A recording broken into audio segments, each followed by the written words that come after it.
कमरा चीखों से गूंज उठा क्योंकि नंदों ने मिलकर प्रतिभा को बहुत मारा क्योंकि बुखार की वजह से उसने खाना नहीं बनाया था। बाहर प्रतिभा की गरीब माँ कह रही थी कि मेरी बेटी को छोड़ दो, मैं इसे घर ले जाती हूँ। इधर नंदों ने भाई को फ़ोन किया और कहने लगी भाभी कामचोर है और सब कुछ मायके वाले को दे आती हैं। नंदों ने उसे मार पीट कर घर से निकाल दिया और भाई से कहा कि भाभी घर छोड़कर चली गई हैं। कुछ समय बाद संतोष इंडिया आया और प्रतिभा को लेने गया तो उसके पैरों तले से ज़मीन निकल गई, क्योंकि हम रानी बनाकर रखेंगे आपकी प्रतिभा को, इस बात की तो आप चिंता ही ना करें। रिश्ते के लिए आई हुई लड़के की बहन ने बहुत प्यार भरे स्वर में कहा। प्रतिभा शर्मा सी गई। वो सामने ही कुर्सी पर सर झुकाए बैठी थी। आज उसका रिश्ता पक्का हो रहा था, मोहल्ले के रिश्ते कराने वाली आंटी के जरिए। ये रिश्ता जब उनके घर आया था तो किसी को यकीन ही ना आया कि प्रतिभा के भाग्य खुल गए हैं।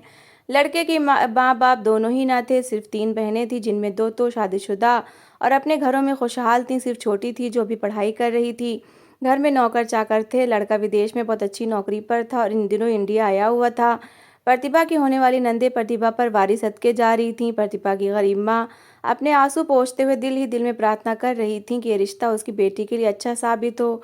वो अब अपनी जगह से उठी और उसने बटुए में से एक 200 का नोट निकाला। बाहर से बच्चों को आवाज़ देकर बुलाते हुए उन्होंने उसे समोसे और कोल्ड ड्रिंक लाने को कहा।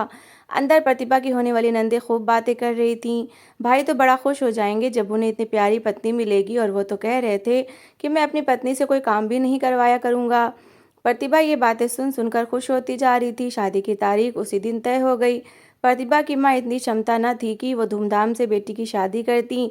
उसकी अभी 2 बेटियां और भी थीं, मगर सौभाग्य से प्रतिभा का होने वाला पति संतोष काफ़ी समझदार इंसान था। उसने वहीं बैठे बैठे अपनी बहनों को फ़ोन करके कह दिया कि लड़के वालों से दहेज की किसी तरह की कोई डिमांड ना करें। और सबसे अच्छी बात तो ये थी कि प्रतिभा की नन ने खुद भी ये कहा कि उन्हें कुछ नहीं चाहिए। इसलिए अगले बुधवार को प्रतिभा की शादी कर दी गई। लड़के वालों की तरफ से कुछ खूबसूरत जोड़े और शादी का एक जोड़ा आया, जिसे पहनकर प्रतिभा संतोष की दुल्हन बन गई। दुल्हन बनी प्रतिभा को संतोष के घर लाया गया तो प्रतिभा की आंखों में कई सारे सपने थे। उसे संतोष के कमरे में बैठा दिया गया। वो अपने धड़कते दिल को संभाले हुए संतोष का इंतजार करने लगी। नंदे कुछ देर पहले तो घर में आसपास ही नजर आ रही थीं, मगर अब ना जाने कहाँ सबकी सब गायब हो गई थीं। मेहमान तो घर में ही थे, मगर प्रतिभा को ना जाने क्यों कुछ अजीब सा महसूस हो रहा था। वो अपनी सोचों में गुम थी जब धाड़ की आवाज़ के साथ दरवाज़ा खुला। प्रतिभा ने चौंक कर अपना सर और झुका लिया। उसके चेहरे पर मुस्कुराहट बिखर गई थी। शायद संतोष कमरे में आया था। वह थोड़ी देर तक इंतजार करती रही, मगर फिर कोई ना बोला तो उसने चौंक कर अपना सर उठाया। सामने बड़ी नंद माथे पर तेवरी चढ़ाए प्रतिभा को घूर रही थी। अभी घर में सही से पाँव पड़े नहीं हैं और तुमने अपनी मनमोहसियत फैलाना शुरू कर दी। भाई के दोस्त का एक्सीडेंट हो गया है, मजबूरन वो वहाँ चले गए हैं। अब इस तरह बुत बनकर बैठी ना रहो, उठकर अपने कपड़े बदलो और सो जाओ। भाई अब सुबह से पहले घर नहीं आएंगे। प्रतिभा की बड़ी नंद उर्मिला आंखें निकालते हुए कह रही थी। प्रतिभा का दिल धक से रह गया। उसे समझ नहीं आया कि अचानक उर्मिला को क्या हो गया है। पहले तो वो जब भी बोलती थी उसके स्वर में शक्कर घुली होती थी, मगर आज तो ऐसे बोल रही थी जैसे प्रतिभा उसकी पुरानी दुश्मन हो। प्रतिभा यही समझने की कोशिश कर रही थी कि जब वो दोबारा से चिल्लाई, अरे बहरी हो गई हो क्या? माँ ने दहेज न देने के साथ साथ इतनी भी तमीज़ नहीं थी कि बड़ी नंद के कुछ कहे तो फौरन ही उठकर वो बात माननी चाहिए। अब जल्दी उठो या ऐसे ही बेड तोड़ती रहोगी बेशरम कहीं की। नहीं आ रहा संतोष, उठकर अपना हाथ मुंह धो लो। बड़ा सदमा लग गया है तुम्हें पति के आज की रात तुम्हारे पास नहीं आया। प्रतिभा उर्मिला की आवाज़ पर शर्मिंदा सी हो गई और नहीं में सर हिलाते हुए जल्दी से बेड से उतरकर खड़ी हो गई। उर्मिला उसे लगभग घसीटते हुए उसे वॉशरूम तक के दरवाजे तक ले गई। जाओ अंदर जाओ और कपड़े बदल कर बाहर आओ, और सुनो चेहरे से अच्छी तरह से मेकअप साफ कर लेना, उर्मिला ने उसके चेहरे को घूरते हुए कहा। तो प्रतिभा खामोशी से बाथरूम के अंदर चली गई। वो पहले ही अच्छी थी, मगर आज उसकी सहेली ने दुल्हन वाला जो मेकअप किया था इसके बाद तो वो बहुत ही सुंदर लग रही थी। वो चाहती थी संतोष उसके इस रूप को देखे और तारीफ करे, लेकिन दुर्भाग्य से संतोष ना जाने कहाँ चला गया था। प्रतिभा का दिल बुझने लगा, मगर वो समझौता करने वाली लड़की थी। उसने ठंडी सांस भरी और मेकअप साफ करके और कपड़े बदल के वॉशरूम से बाहर निकल आई। उर्मिला अलमारी खोले खड़ी उसके कपड़े देख रही थी। उसे देखते ही अलमारी जोर से बंद की और उससे कहने लगी, हाँ आप ठीक लग रही हो, चलो बेड पर चढ़ो और सो जाओ, भाई सुबह आएंगे। प्रतिभा खामोशी से बेड पर जाकर बैठ गई। उर्मिला कमरे से बाहर जाने के लिए पलटी, मगर फिर न जाने क्या सोचकर पीछे मुड़कर खूबसूरती से सजी हुई सेज को देखने लगी, मगर बोली कुछ नहीं। थोड़ी देर के बाद वो कमरे से निकल गई। प्रतिभा को नींद तो नहीं आ रही थी, मगर सोना मजबूरी थी। उसने उठकर लाइट बंद करना चाही, मगर ऐन उसी समय धड़ाम से कमरे का दरवाज़ा खुला और बहुत सारे बच्चे एक लाइन में कमरे में अंदर आ गए। सबके सब शोर मचा रहे थे। इतना हंगामा देखकर प्रतिभा बौखला गई। बच्चे बहुत बदतमीज लग रहे थे। सारे बच्चे एकदम फूलों वाली सेज की फूलों की लकड़ियाँ खींच खींच कर तोड़ने लगे। प्रतिभा अरे अरे करती रह गई। उसका दिल दुख रहा था। सेज बहुत सुंदरता से सजाई गई थी। प्रतिभा मना कर देती तो बड़ी बात बन जाती। बच्चे थोड़ी देर में पूरी सेज बर्बाद करके फिर से शोर करते हुए कमरे से बाहर निकल गए, यूं जैसे उन्हें किसी ने यही काम करने को कहा हो। प्रतिभा अफसोस से बेडरूम के फर्श पर बिखरे हुए फूलों को देखती रह गई। उसका दिल बहुत खराब हो रहा था। उसने उठकर कमरे का दरवाज़ा बंद करना चाहा और तभी उसकी नज़र बाहर बैठी हुई नंदों पर पड़ी। वो सब एक दूसरे के हाथ पर हाथ मारते हुए ज़ोर ज़ोर से हंस रही थीं। प्रतिभा नासमझी से उन्हें देखती रही और फिर न दरवाज़ा बंद करके बेड पर आकर लेट गई। थोड़ी देर वो सोने की कोशिश करती रही और आखिरकार उसे नींद आ गई। सुबह 8 बजे कमरे के दरवाजे पर खटका सा हुआ तो उसकी आँख खुली। संतोष दरवाज़ा खोलते हुए अंदर आ रहा था, मगर अचानक ही वो ठिठक गया। अंदर कमरे की उजड़ी हालत देखकर उसके माथे पर बल पड़ गए थे। सारी सेज बर्बाद हो चुकी थी और पूरे कमरों में फूलों का कचरा था। उसे गुस्सा आ गया। उसने सवालिया नज़रों से प्रतिभा को देखा और तभी खुले दरवाजे से प्रतिभा की दूसरे नंबर वाली नंद अंदर आ गई। उसने संतोष को देखते साथ कहा, संतोष भाई आप आ गए, कैसा है आपका दोस्त? अब फिर उसने कमरे को देखा और जैसे उछल पड़ी, अरे ये सेज का क्या हाल कर दिया प्रतिभा? क्या पसंद नहीं आई थी तुम्हें जो तुमने ये सारे फूल नोच कर फेंक दिए? अरे भाई ने इतने प्यार से सजाई थी, तुमने इसे खराब क्यों किया? प्रतिभा हक्का बक्का रह गई। संतोष भी अब सवालिया नज़रों से उसे देख रहा था। प्रतिभा ने सफाई देने की कोशिश की, नहीं नहीं दीदी, मैंने तो ऐसा कुछ नहीं किया, ये तो बस वो बच्चे। अभी उसकी बात आधी मुंह में थी कि उसकी नंद इसकी बात काट कर बोली, अरे संतोष कल तो हम इतना ज़्यादा थक गए थे कि बस घर आते साथ ही सारे बच्चे सो गए और हम लोग तुम्हारे इंतज़ार में थोड़ी देर जागते रहे और फिर हम भी सो गए। क्या कह रही थी प्रतिभा, तुम बच्चों ने क्या किया? नंद ने प्रतिभा की तरफ मुड़कर कहा, मगर उसकी कड़ी नज़र प्रतिभा को घूर रही थी। प्रतिभा चुप सी रह गई, मगर संतोष का दिल बुरा हो चुका था। उसे यही लग रहा था कि सेज को प्रतिभा ने खुद खराब किया है। भाई आप बैठे, मैं आपके लिए नाश्ता लाती हूँ, नंद ने कहा, मगर संतोष ने नाश्ते के लिए मना कर दिया था। वो कुछ देर सोना चाहता था। दरवाज़ा बंद करके प्रतिभा की नंद बाहर चली गई। संतोष खामोशी से आकर बिस्तर पर लेट गया। उसने प्रतिभा से कोई बात नहीं की थी। प्रतिभा ने उसे पुकारा तो उसने रूखा सा जवाब दे दिया। कुछ ही देर बाद वो गहरी नींद में चला गया। प्रतिभा थोड़ी देर सटपटाई सी बैठी रही। फिर उसे यूँ लगा जैसे संतोष को बुखार है। उसने हाथ बढ़ाकर उसका माथा चेक किया तो वो तप रहा था। प्रतिभा एकदम ही उसका सर दबाने लगी। थोड़ी देर तक उसका सर दबाती रही और फिर अपना हाथ उठा लिया और फिर तभी संतोष ने आंखें खोलकर देखा। दबाना क्यों छोड़ दिया है? दबाती रहो, अच्छा लग रहा है। उसकी आवाज़ नरम थी। प्रतिभा को अच्छा लगा। प्रतिभा ने आगे होकर फिर से उसका सिर दबाना शुरू कर दिया। संतोष के चेहरे पर सुकून फैल रहा था। दोनों पति पत्नी की यह पहली भेंट थी।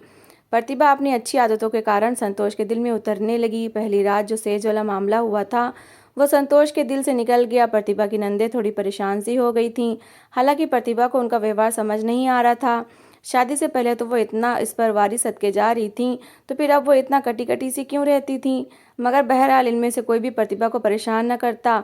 नई नवेली दुल्हनों वाले दिन ख़त्म हुए तो नंदों ने प्रतिभा का हाथ खाने में डलवा दिया, क्योंकि संतोष को 2-3 दिन बाद इंडिया से वापस चले जाना था। प्रतिभा परेशान हो रही थी, मगर वो जानती थी कि नौकरी करना संतोष की मजबूरी है। इसी नौकरी की वजह से तो घर में ये ठाट बाट चल रहे थे। संतोष के इंडिया से जाने का दिन करीब आया। प्रतिभा प्रतीक्षा में थी कि कब उसकी शादीशुदा नंदें अपने घरों को जाएं। उसने सुना था कि सिर्फ एक छोटी नंद है जो घर में रहती है। वो ज़्यादातर चश्मा लगाए अपनी किताब पढ़ते हुए नजर आती है। मगर नंदों का तो ऐसा दूर दूर तक इरादा न था। शायद संतोष के इंडिया से जाने के बाद ये लोग अपने घरों को चली जाएं। प्रतिभा ने सोचा और इन्हीं सोचों में गुम संतोष अपना सामान बांधकर इन सबको बाय कहता हुआ विदेश चला गया। प्रतिभा अकेली रह गई। बुझे दिल के साथ वो लोग एयरपोर्ट से घर वापस आए और अब प्रतिभा की असल परीक्षा शुरू हुई। प्रतिभा का दिल बोझल सा हो रहा था। वो कमरे में आकर बेड पर ऐसे ही उदास लेट गई। संतोष के बगैर उसका दिल बिल्कुल नहीं लग रहा था। लेटे लेटे उसकी आंख लग गई। अचानक जोरदार आवाज़ के साथ दरवाज़ा खुला। प्रतिभा घबराकर उठ बैठी। उसका दिल जोर से धड़कने लगा। दरवाजे पर उसकी बड़ी नंद खड़ी थी और उसके पीछे उसका पति भी खड़ा था। प्रतिभा घबराकर उठ बैठी और उसने अपने दुपट्टे को ओढ़ लिया। ये कमरा अब मेरे और मेरे पति के इस्तेमाल में रहेगा, क्योंकि ये थोड़ा बड़ा है और हमारे साथ बच्चे भी होते हैं। तुम ऐसा करो, किचन के साथ जो स्टोर रूम है वहाँ पर एक सिंगल बेड रखा हुआ है, वहाँ पर जाकर सो जाओ। प्रतिभा की बड़ी नंद ने आदेश जारी कर दिया और आगे बढ़कर बेड पर बैठ गई। उसका पति भी अंदर आकर सोफे पर टांगे फैलाकर बैठ गया।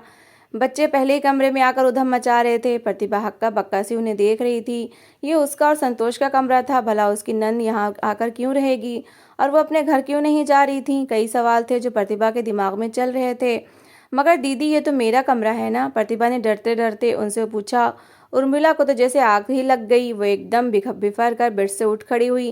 क्या कहा? तेरा कमरा तेरे बाप ने बना कर दिया है? ये कमरा संतोष का है और संतोष हमारा भाई है। इस खुशफहमी से निकल जाओ कि घर की हर चीज़ तुम्हारी है। वैसे भी तुम्हारी शादी से पहले इस कमरे में मैं ही रहती थी। शुक्र करो कि शादी के दिनों में तुम्हें रहने को दे दिया। अब जल्दी करो, निकलो यहाँ से। उर्मिला ने उसे बुरी तरह से झाड़ दिया और उसे घूरते हुए वापस बेड पर बैठ गई। प्रतिभा का दिल चाहा कि वह फूट फूट कर रो दे। इतनी बेइज्जती का तो उसने सोचा भी नहीं था, इसलिए खामोशी से कमरे से निकल जाने में ही भलाई समझी। घर में 3 बड़े कमरे थे, तीनों में बहनों का राज था। उसके पास आखिर में वही किचन के साथ वाले स्टोर रूम की जगह बचती थी।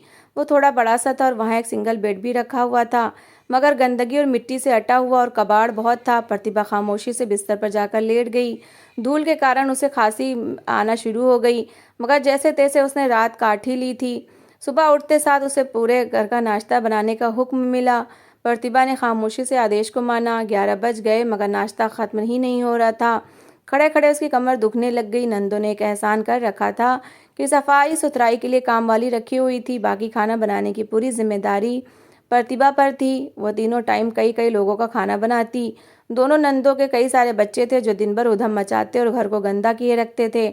इनके शोर से प्रतिभा को ऐसा लगता जैसे उसके कान फट जाएंगे। बच्चे बहुत बदतमीज थे। सोने से पहले प्रतिभा को ख्याल आया कि वो कपड़े बदल ले, मगर उसके कपड़े तो संतोष के कमरे में ही रह गए थे। यही सोचकर वो संतोष के कमरे की तरफ आई जहां अब उर्मिला रहती थी। दरवाज़ा खुला था। उसने हाथ बढ़ाकर पूरा खोल दिया। सामने ही उर्मिला उसकी अलमारी खोले खड़ी थी और उसके हाथ में प्रतिभा का सोने का सेट था। दरवाज़ा खोलने की आवाज़ पर उर्मिला उछलकर पलटी और फिर प्रतिभा को देखकर उसका रंग उड़ गया। इतनी तमीज़ नहीं है कि दरवाज़ा बजाकर अंदर आया जाता है। बेशर्मी की इंतहा है। सुकून नहीं आ रहा क्या वहाँ, जो मुंह उठाकर हर दूसरे दिन इस कमरे में चली आती हो? उर्मिला ने बहुत गुस्से से कहा। प्रतिभा अचरज भरी नज़रों से उसे देख रही थी। वह उसका सोने का सेट चुरा रही थी, मगर प्रतिभा ने में इतनी हिम्मत न थी कि वह उसे कुछ कह सके। उसने अलमारी की तरफ इशारा किया। वह मैं कुछ कपड़े लेने आई थी। हाँ, ले लो, अपने कपड़े जल्दी से लो और जा यहाँ से। उर्मिला ने चैन की सांस ली। प्रतिभा ने आगे बढ़कर खामोशी से अपने कुछ सूट उठाए और फिर से वापस जाने लगी। उर्मिला ने बहुत ही दिलेरी से सोने का सेट अपनी मुट्ठी में दबा लिया था। प्रतिभा जानती थी इस कमरे में रखी हर चीज़ अब उर्मिला और उसकी बहनों की हो चुकी है। वो खामोशी से अपने कमरे में चली आई। वो बस संतोष के फ़ोन का इंतज़ार कर रही थी। वो चाहती थी कि वो उसे ये सारी बातें बताए कि घर में उसके साथ नौकरानियों जैसा व्यवहार होता है, उसके साथ कोई इज्जत से बात नहीं करता। सारी नंदे हर समय उससे लड़ाई झगड़े के लिए तैयार रहती हैं, मगर ना जाने क्यों शादी को कई महीने बीत चुके थे, अभी तक संतोष का कोई फ़ोन नहीं आया था। प्रतिभा के पास अपना फ़ोन तो था नहीं और लैंडलाइन पर संतोष की कॉल आ नहीं रही थी। मगर एक दिन वो चौक सी गई। वो किचन में खाना बना रही थी जब अंदर से नंद का बड़ा बेटा उछलता कूदता बाहर निकला। जी हाँ मामा, मुझे बड़ा वाला टेबलेट चाहिए, वही भेजिएगा मेरे लिए, बच्चा खुशी से कहता जा रहा था। दूसरी तरफ शायद मामा ने कहा कि प्रतिभा से उसकी बात करवाई जाए। बच्चे ने इधर उधर देखा और फिर बोला, मामा मामी घर पर नहीं है। मम्मी कह रही थी कि वो सुबह रोज़ बाजार जाती हैं, आज भी वहीं गई हैं। किचन में खड़ी प्रतिभा इस झूठ पर सख्ते में रह गई। बच्चा ये कहते हुए वापस मोबाइल लेकर अपने कमरे में जा घुसा था। उस दिन प्रतिभा को पता चला कि संतोष का फ़ोन आता है, मगर उससे झूठ बोला जाता है कि प्रतिभा घर पर नहीं होती। शायद वो अपनी बहनों के मोबाइल पर बात किया करता था। प्रतिभा बेचैन होकर रह गई। अब उसे समझ नहीं आ रहा था कि गरीब घर से वो लोग लड़की ब्याह कर क्यों लाए थे। इन्हें दरअसल लड़की नहीं, एक नौकरानी चाहिए थी। संतोष तो शादी करके इंडिया से बाहर चला गया और घर का सारा कामकाज वो लोग प्रतिभा से करवाती थीं। सिर्फ इतना ही नहीं, बल्कि वो संतोष का दिल भी प्रतिभा की तरफ से ख़राब कर रही थी, मगर वो कुछ नहीं कर सकती थी। अगले दिन वो जागी तो उसके शरीर में हल्का हल्का सा दर्द था और गला भी दुख रहा था, मगर वो किचन में काम करती रही। शाम होने से पहले पहले उसे तेज़ बुखार हो गया था, इतना कि उससे खड़े होने की भी हिम्मत बाकी न रही। तभी दूसरे नंबर वाली नंद ने आकर उसे शाम के खाने का ऑर्डर दे दिया। दोपहर का खाना खत्म हो चुका था। प्रतिभा ने जो चाय का पैन रखा था वो तो उससे हिल भी नहीं पा रहा था। नंद तो ऑर्डर देकर चली गई, मगर प्रतिभा बड़ी मुश्किल से खुद को संभाले हुए किचन से बाहर निकली और तभी उसके कानों में अपनी माँ की आवाज़ पड़ी। कई महीनों बाद वो उससे मिलने आई थी। प्रतिभा अपनी माँ को देखकर एकदम ही रो दी। माँ ने जब बेटी की हालत देखी तो उससे रहा नहीं गया। वो हैरान थी। वो ये तो यही सोच रही थी कि इतने दिनों से प्रतिभा जो मिलने नहीं आई तो शायद अपने घर में बहुत खुश है। नौकर चाकर और रुपए पैसे की रेल पेल की वजह से वो उन्हें भूल गई है। मगर यहाँ तो प्रतिभा की हालत नौकरानियों से भी बुरी थी। वो बुखार में तप रही थी और किचन में जानवरों की तरह काम कर रही थी। प्रतिभा की माँ का दिल दुख से भर गया। उन्होंने उसे संभाला। प्रतिभा ने स्टोर रूम की तरफ इशारा किया तो प्रतिभा की माँ हक्का बक्का रह गई। मगर वो उसे पकड़कर स्टोर रूम में ले गई। प्रतिभा जैसे बिस्तर पर ही गिर गई। प्रतिभा की माँ उसके माथे पर पट्टियां रखती रही। वो बेहोश हो चुकी थी, मगर उसका बुखार किसी तरह कम होने का नाम नहीं ले रहा था। रात फैलने लगी और तभी प्रतिभा के स्टोर रूम के बाहर शोर सा मच गया। नंदों के बच्चे खाना मांग रहे थे। जोर जोर से चिल्लाते हुए वो आवाजें लगा रहे थे, मामी खाना दे दो, मामी खाना दे दो। मगर प्रतिभा को अपना होश कहाँ था। प्रतिभा की माँ को कुछ भी समझ नहीं आ रहा था। वो कमरे से बाहर निकली। सामने ही प्रतिभा की नंदे अपने अपने कमरे से बाहर निकल रही थीं। वो प्रतिभा की माँ को देखकर चौंक गई। प्रतिभा की माँ ने आगे बढ़कर उर्मिला से कहा, मेरी बेटी की तबीयत इतनी ज़्यादा ख़राब है, मगर वो खाना बना रही थी।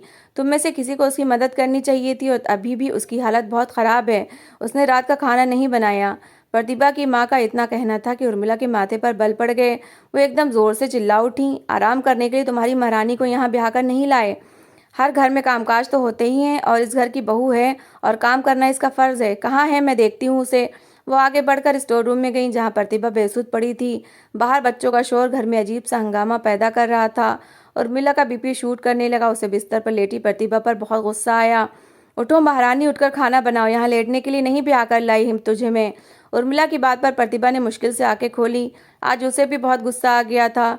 नहीं बनाऊंगी मैं खाना, मुझ में हिम्मत नहीं है। किसी ने दवा को तो पूछा नहीं, मगर खाना याद आ गया सबको। मैं संतोष की पत्नी हूँ, कोई नौकरानी नहीं।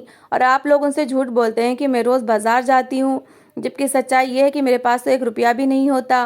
प्रतिभा की बात पर उर्मिला दंग रह गई कि आखिर आज प्रतिभा ने उसे जवाब कैसे दे दिया था। उससे बर्दाश्त न हुआ। उसने आगे बढ़कर एक जोरदार थप्पड़ प्रतिभा के मुंह पर दे मारा। उर्मिला की बाकी बहनें पीछे खड़ी ये सारा दृश्य देख रही थीं। उन सब की भी तेवरी चढ़ गई थी। प्रतिभा थप्पड़ खाकर और बेहाल हो गई, मगर आज जैसे उसकी जुबान उसके काबू में नहीं थी। वो जोर जोर से रोने लगी और चिल्लाने लगी। छोटी नन ने आगे बढ़कर कमरे का दरवाज़ा बंद किया और फिर तो वो इंसानों से जानवरों में बदल गईं। इन सब ने प्रतिभा को जोर जोर से मारना और पीटना शुरू कर दिया। शायद उन्हें यह गवारा न था कि एक गरीब परिवार की लड़की उन्हें जवाब दे। कमरा प्रतिभा की चीखों से गूंज रहा था। प्रतिभा की माँ बाहर खड़ी काँप रही थी। उनकी आंखों से आंसू गिर रहे थे। वो बूढ़े हाथों से दरवाज़ा पीटते हुए लगातार कह रही थी कि उनकी बेटी को छोड़ दो, वो उसे अपने साथ ले जाएंगी। मगर प्रतिभा को लगातार मार मार कर उन्होंने अधमरा कर दिया। दरवाज़ा खोला तो प्रतिभा के होठों से खून बह रहा था। तमाचों से उन्होंने प्रतिभा का चेहरा लाल कर दिया था। वो बेहोश हो चुकी थी। प्रतिभा की माँ उसे संभालते हुए उठा रही थी। चल मेरी बच्ची, निकल इस जेल से, ये तो नर्क है। मैं तुझे अपने घर ले जाती हूँ। जब संतोष आएगा तो उसे ये सारी बातें बताना। भगवान जाने उसे सब पता है कि नहीं। प्रतिभा की माँ रोते हुए उसे घसीटते हुए अपने साथ ले जा रही थी। बाहर उर्मिला संतोष को फोन करके कह रही थी, हद कर दी तुम्हारी पत्नी ने, घर की सारी जमा पूंजी अपने मायके वालों पर लुटा दी है। अपना सोने का सेट भी माँ को दे आई थी, क्योंकि छोटी बहन की शादी थी और आज उसकी माँ और पैसे मांगने आई थी। घर में पैसे पहले ही कम हैं। मैंने मना किया तो दोनों माँ बेटियां लड़ झगड़ कर अपने घर चली गई हैं। उर्मिला ने झूठ की सारी सीमाएं पार कर दी थी। दूसरी तरफ संतोष को बहुत गुस्सा आ गया था। उसने फ़ोन काट दिया। उर्मिला संतुष्ट थी, मगर बस एक ही परेशानी थी कि प्रतिभा घर से चली गई थी। अब घर का कामकाज कौन करेगा, मगर फिर भी वह खुश थी। उसने भाई के जीवन में आने वाली लड़की को घर से निकलवा दिया था। प्रतिभा खामोशी से माँ के घर अपनी ज़िंदगी गुजारने लगी। उसे ऐसा लगता था जैसे उसने कोई बुरा सपना देखा है। संतोष ने उसे कभी दोबारा फ़ोन तक न किया, मगर वो नहीं जानती थी कि संतोष को तो इन सब बातों का पता ही नहीं था। दूसरी तरफ संतोष खुद हैरान था कि प्रतिभा जैसी अच्छी सीधी लड़की ने आखिर ऐसा क्यों किया, और इन्हीं सवालों के जवाब मालूम करने के लिए एक दिन वो बगैर किसी को बताए इंडिया पहुंचा। वो चुपके से अपने घर के अंदर गया। घर का दरवाज़ा खुला था। बहनों के बच्चों ने घर में उधम मचा रखा था। घर बहुत ही गंदा हो रहा था। किचन से खाना बनने की खुशबू आ रही थी। संतोष खामोशी से कदम रखता हुआ अंदर चला आया। सामने तीनों बहनें ताज़ा ताज़ा शॉपिंग करके लाए गए कपड़े देख रही थीं। एक दूसरे को दिखाते हुए खूब हंस रही थीं। संतोष अभी उनके सामने नहीं आया था, मगर अचानक वो चौंक पड़ा। छोटी वाली नंद कह रही थी कि दीदी आपने सही अपनी पत्री के इलाज के लिए कहकर भाई से पूरे 50,000 मंगवा लिए। इतने महंगे कपड़े खरीद कर लाई हैं आप। मैं भी भाई से कहूँगी कि मेरा टेस्ट है, उसके लिए फ़ीस जमा करवानी है। भाई ऐसे ही पैसे भेजते रहेंगे, वो हंसते हुए कह रही थी। उर्मिला ने भी एक ज़ोरदार कहकहा लगाया। हाँ तो और तो नहीं तो क्या, इतनी मेहनत की है मैंने संतोष के पैसे पर ऐश करने के लिए। पहले उस बेवकूफ़ प्रतिभा को मार पीट कर घर से निकाला और अब झूठ बोल बोल कर पैसे मंगवाती हूँ। देखो कितना एहसान करती हूँ तुम लोगों पर। तुम लोग भी मेरा खूब ख्याल रखा करो। पूरी विलन बन गई हूँ मैं तो, वो हंसते हुए कह रही थी। जवाब में उसकी सारी बहनें हंसने लगीं। संतोष के पैर जमीन में गड़ने लगे। अपनी बहनों का ये रूप उसने आज पहली बार देखा था, मगर वो दुनिया देख चुका था। उसे पता था शोर शराबा करने से कुछ हासिल ना होगा, इसलिए वो उल्टे कदमों वापस चला गया। वो सीधा प्रतिभा के घर की तरफ चला गया। दरवाज़ा बंद था। उसने हल्की सी दस्तक दी। किसी बच्चे ने दरवाज़ा खोला। वो घर के अंदर चला आया। छोटा सा गरीब सा घर था, मगर साफ सुथरा सा। उसे सुकून सा महसूस हुआ। सामने ही प्रतिभा लकड़ियों के चूल्हे पर खाना बना रही थी। वो अपनी सोचों में गुम थी। संतोष को अफसोस सा होने लगा। जो सच्चाई वो सुनकर आ रहा था, इसके बाद उसके दिल में प्रतिभा के लिए प्यार और सम्मान और भी बढ़ गया था। उसने पास जाकर गला खंगार कर प्रतिभा ने चौंक देखा और संतोष को अपने सामने देखकर वह हैरान रह गई। संतोष उसके सामने जाकर बैठ गया। मुझे माफ़ कर दो प्रतिभा, मैं इंडिया जैसे ही वापस आया मुझे सारी सच्चाई का पता चल गया। मेरी बहनों ने तुम्हारे साथ बहुत जुल्म किया है और मेरी गैर मौजूदगी में तुम्हें मारकर घर से निकाल दिया। मैं इसका तो बदला नहीं दे सकता, लेकिन आगे तुम्हें ज़िंदगी भर खुशियाँ ज़रूर दूंगा। संतोष का स्वर मजबूत और दो टूक था। प्रतिभा की आंखों से आंसू बहने लगे। उसे अपनी वो सारी तकलीफ़ें याद थीं। उसके दाएं गाल पर चोट का निशान अभी भी साफ था। संतोष ने अपना कहा हुआ पूरा किया और उसके लिए अलग घर शानदार सा घर बनवाया। नंदों को जब पता चला कि संतोष प्रतिभा को वापस ले आया है, तो उनके पैरों तले से ज़मीन निकल गई। मगर संतोष ने साफ कह दिया था कि अब उसके घर में उसकी कोई बहन नहीं रहेगी। उसने अपना पुराना घर बेच दिया था और नया घर प्रतिभा के नाम कर दिया था, जिसके कारण अब नंदे प्रतिभा के साथ अच्छा संबंध बनाकर रहने पर मजबूर थीं।